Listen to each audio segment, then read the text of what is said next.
ગુજરાત વકફ બોર્ડના ચેરમેન તરીકે ભાજપ લઘુમતી મોરચાના સિનિયર ડોક્ટર મોહસિન લોખંડવાલાની સર્વાનુમતે વરણી કરવામાં આવી હતી। ગુજરાત વકફ બોર્ડની મળેલી મીટિંગમાં ભાજપના સિનિયર મોસ્ટ મુસ્લિમ નેતા અને વ્યવસાય ડોક્ટર એવા સુરતના ડોક્ટર મોહસિન લોખંડવાલાની ગુજરાત વકફ બોર્ડના ચેરમેન તરીકે સર્વાનુમતે વરણી કરવામાં આવી હતી। ડોક્ટર મોહસિન લોખંડવાલા વકફ બોર્ડના નવનિયુક્ત સભ્યોમાં સૌથી વધુ સિનિયર છે અને તેઓ હાલમાં ગુજરાત ભાજપ લઘુમતી સેલના પ્રમુખ તરીકે કાર્યરત છે। જો કે લઘુમતી સેલના પ્રમુખનો કાર્યકાળ પૂર્ણ થવાની આરે છે। આ ઉપરાંત તેમણે ગુજરાત માઇનોરિટીઝ ફાઇનાન્સ ડિપાર્ટમેન્ટના સભ્ય તરીકે પણ સેવા આપી છે।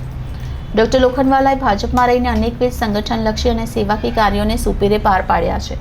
નિર્વિવાદ વ્યક્તિત્વ ધરાવતા ડોક્ટર મોહસિન લોખંડવાલાના નામ પર ભાજપ મોવડી મંડળે મંજૂરી આપ્યા બાદ કાયદા મંત્રી ઋષિકેશ પટેલે આ અંગે સત્તાવાર મેન્ડેટ ભાજપના નેતા જે પટેલને આપ્યો હતો અને જે પટેલે વક્ફ બોર્ડની કચેરીએ તમામ સભ્યોની હાજરીમાં ચેરમેન તરીકે ડોક્ટર મોહસિન લોખંડવાલાનો મેન્ડેટ આપ્યો હતો। તમામ સભ્યોએ તેને વધાવી લીધો હતો। ડોક્ટર મોહસિન લોખંડવાલાની સર્વાનુમતે ગુજરાત વક્ફ બોર્ડના ચેરમેન તરીકે વરણી કરવામાં આવી। ચેરમેન બનતા ડોક્ટર લોખંડવાલા પર ચોમેરથી અભિનંદનની વર્ષા અને મુબારકબાદી આપવામાં આવી।